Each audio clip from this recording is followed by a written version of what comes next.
کراچی کے مختلف علاقوں میں اسٹریٹ کرائمز میں ملوث متعدد ملزمان زیر حراست ہیں۔ ملزمان دیگر ساتھیوں کے ہمراہ شہر کے مختلف علاقوں میں چھینا جھپٹی، موٹر سائیکل چوری اور ڈکیتی کی وارداتیں کرتے تھے۔ سخی حسن چورنگی سے اغوا کی وارداتوں میں ملوث ملزمان بھی قانون کے شکنجے میں آ گئے ہیں۔ مزید تفصیلات شائستہ زادی کی رپورٹ میں دیکھیے۔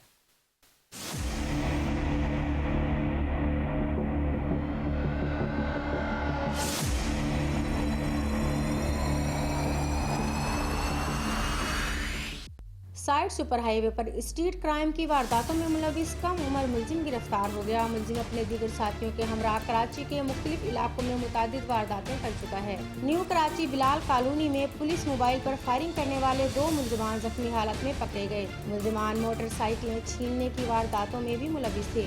نیو کراچی صنعتی ایریا پولیس کا اسٹریٹ کرمنلز کے ساتھ مقابلہ، فائرنگ کے نتیجے میں 1 زخمی سمیت 2 ملزمان پولیس کے ہتھے چڑھ گئے۔ شارع نور جہاں پولیس نے تاوان وصولی کے لیے شکیل نامی شخص کو اغوا کرنے والے اغواکاروں کو گرفتار کر لیا۔ 2 اغواکاروں کو موقع پر اور 2 کو تعاقب کر کے حراست میں لیا۔ دوسری جانب اورنگی ٹاؤن قصبہ میں فائرنگ کے واقعے میں 1 شخص زخمی ہو گیا۔ شائستہ زادی، 5 نیوز، کراچی۔